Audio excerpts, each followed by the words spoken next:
திமுக ஒரு பெரிய பின்னடைவை சந்திச்சிருக்கு. சரி, தோத்துட்டோம். அதுக்கு தேர்தல் முடிவுகளுக்கு என்ன காரணம்?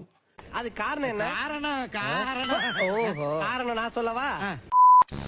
நீட் தேர்வை ரத்து செய்ய கழக ஆட்சி அமைந்ததும் முதல் சட்டமன்ற கூட்டத்தொடரிலேயே சட்டம் இயற்றப்படும். 30 வயதுக்கு உட்பட்ட தமிழக கல்லூரி மாணவர்களின் கல்விக் கடன்களை தள்ளுபடி செய்யப்படும். மாதம் ஒரு முறை மின் கட்டணம் செலுத்தும் முறை அமுல்படுத்தப்படும். அனைத்து தரப்பு மக்களின் நலத்தையும் கருத்தில் கொண்டு பெட்ரோல் விலை லிட்டருக்கு 5 ரூபாயும் டீசல் விலை லிட்டருக்கு 4 ரூபாயும் குறைக்கப்படும். சமையல் எரிவாயு சிலிண்டருக்கு 100 ரூபாய் மானியமாக வழங்கப்படும். போக்குவரத்து தொழிலாளர்களுக்கு மீண்டும் பழைய ஓய்வூதிய திட்டம் அமல்படுத்தப்படும். பகுதியினர் ஆசிரியர்கள் அனைவரும் பணி நிரந்தரம் செய்யப்படுவார்கள். சொத்து வரி அதிகரிக்கப்படாது. பழைய திமுகவை இந்தியா திரும்பவும் பார்க்க வேண்டியிருக்கும்.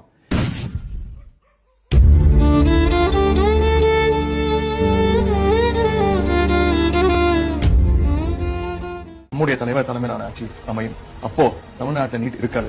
பழையபடி +2 மார்க்கை வச்சு நம்ம பசங்க மெடிக்கல் படிக்கத்தான் போறாங்க. திராவிட முன்னேற்ற கழகம் ஆட்சிக்கு வந்ததுன்னா கண்டிப்பா நீட் தேர்வு ரத்து செய்யப்படும். எங்களுக்கு தெரியும்.